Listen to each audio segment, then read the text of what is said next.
Trump voters are regretting what they did, especially individuals in the market who are looking at their pensions and 401ks right now, or those in the investment community. You had people like Geiger Capital, who had previously posted no one other than fairly stupid partisans on the left think that Trump is truly going to implement 20% tariffs on everything across the board. Maybe didn't predict 145% tariffs against China or whatever cockamamie formula they use. And then Geiger Capital responded to their own post recently.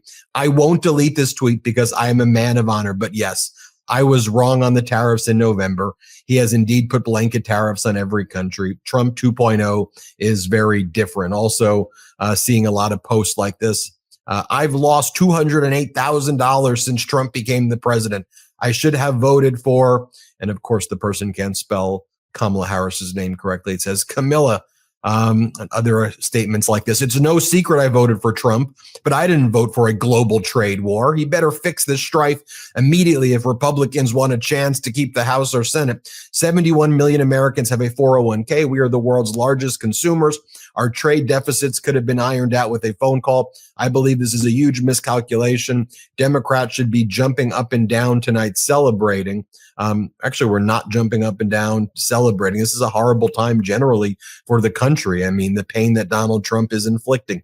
Other posts like this: I'm a small business in a small town. 99.9% of America's small businesses. We cannot survive the tariffs. I voted for Trump, so don't come on here and calling me a liberal. I can go on and on and on.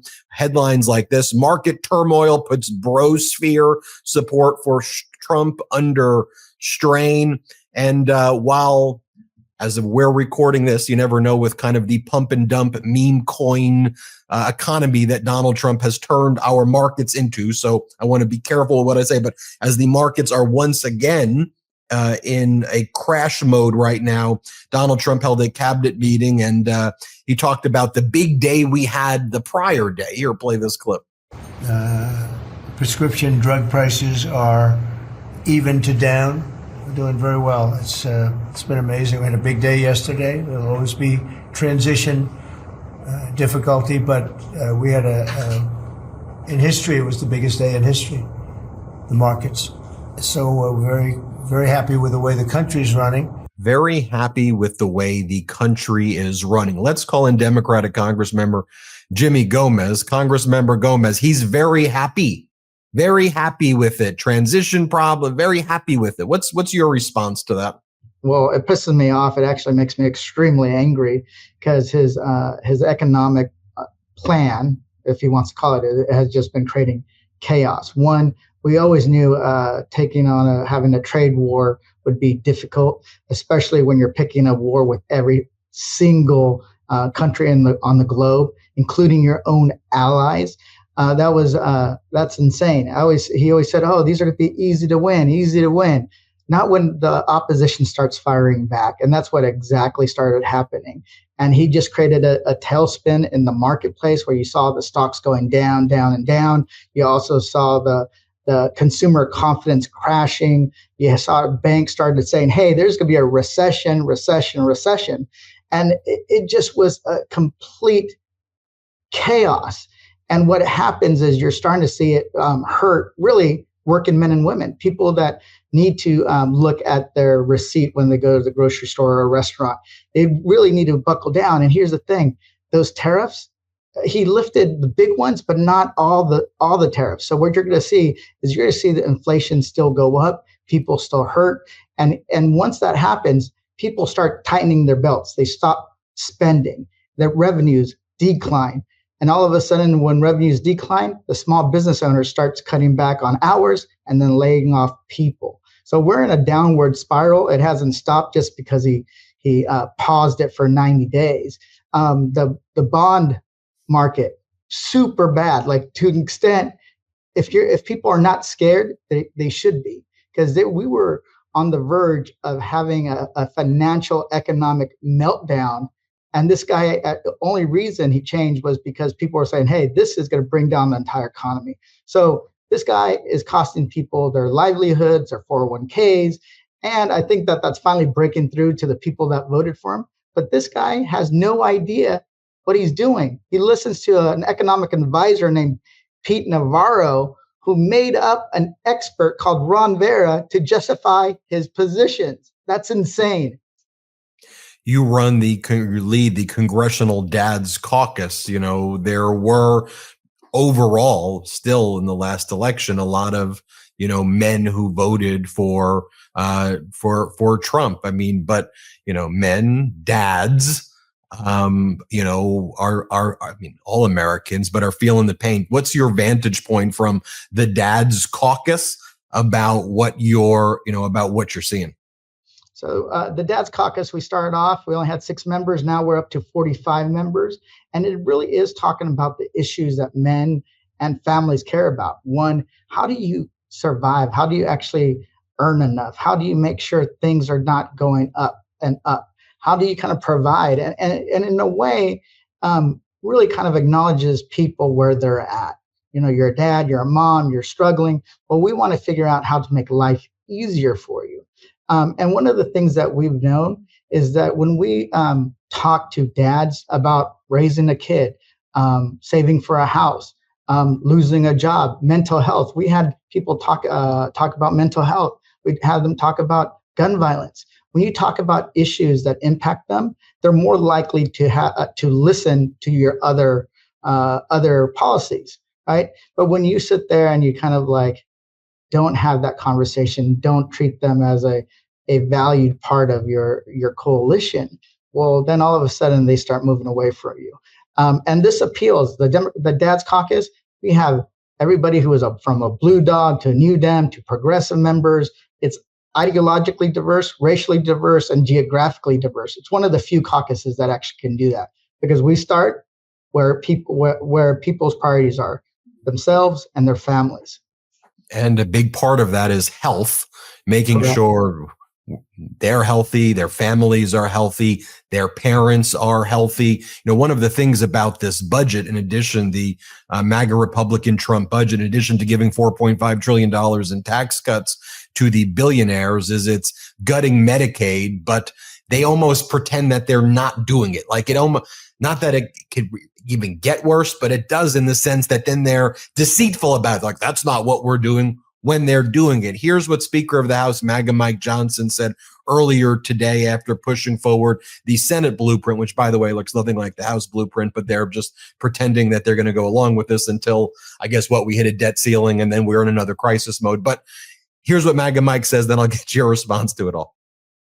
No one has talked about cutting one benefit in Medicaid to anyone who's duly owed. What we've talked about is returning work requirements. So, for example, you don't have able-bodied young men on a program that's designed for single mothers and the elderly and disabled. They're draining resources from people who are actually do that. So if you clean that up and shore it up, you save a lot of money and you return the dignity of work to young men who need to be out working instead of playing video games all day.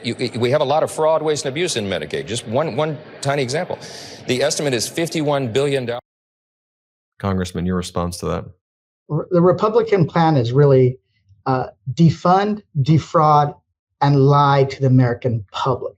And here's the defund. They're trying to cut Medicaid. They're trying to cut Social Security by making it so hard for people to get their checks. They're trying to cut the Department of Education. They're just trying to cut without giving a damn of who it's going to hurt. So that's the defund. And then they want to take that savings and use it to defraud the American people by giving tax breaks to the top 1%, the billionaires, the ultra wealthy, and making sure that the corporations get a lower tax rate as well. That's how they're going to defraud the American people. And then they're lying about it. Here's the thing. He said, oh, that's not what we're doing. Their own budget instructions to the Energy and Commerce Committee says you have to cut $880 billion out of federal spending. Well, they have jurisdiction over Medicaid, Medicare, and some other spending. Well, the other spending is only, you cut everything to the bone, you get rid of it, you only cut $200 billion. So where do you get the other $680 billion in savings that they need? Medicaid. Yeah, they can do some tightening up of work requirements, which is shameful in itself because it's going to hurt working people. but that only saves you about $100 and $120 billion.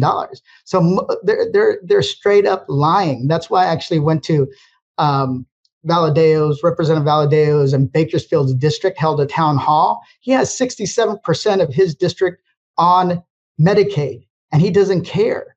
And it's like, that's because either you're lying about the math, lying that you're going to cut the deficit, or you're just lying about your entire plan. So their defund, defraud, and lie strategy, we got to just expose it and make people know what really is going on.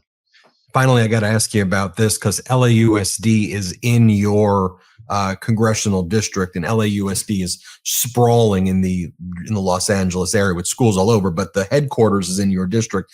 So on Thursday, LAUSD confirmed that plainclothes federal agents tried to question kids at 2 elementary schools in Los Angeles Monday, but were denied entry by administrators.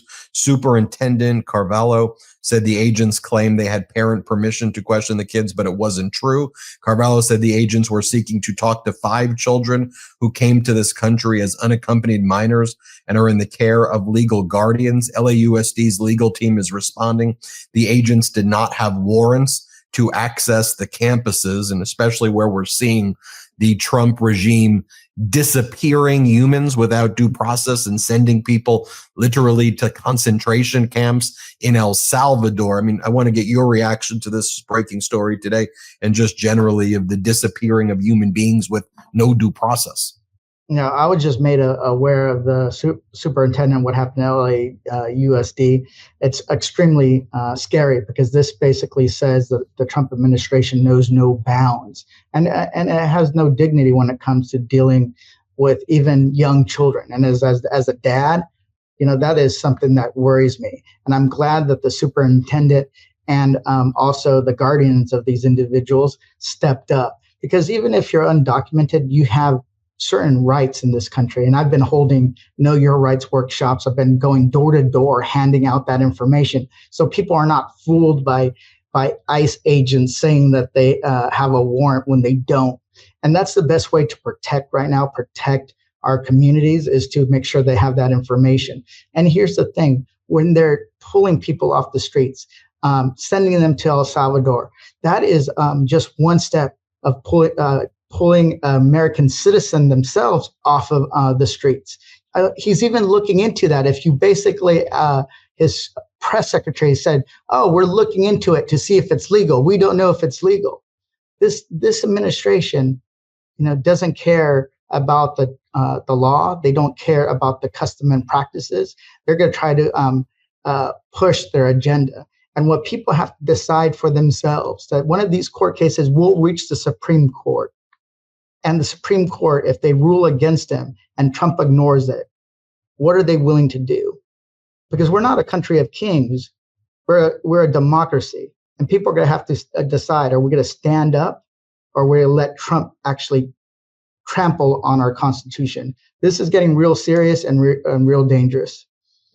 Congressmember Jimmy Gomez, thank you for joining us. We need you to come back soon. You were here in the early days of the MeidasTouch Network. I remember we did an interview when the audience wasn't quite this size, so I'll always remember that. January 6th, right after that. So congratulations on all your success. Thank you very much, everybody. Hit subscribe. Let's get to 5 million subscribers. Can't get enough Meidas? Check out the Meidas Plus Substack for ad-free articles, reports, podcasts, daily recaps from Ron Filipkowski, and more. Sign up for free now at MeidasPlus.com.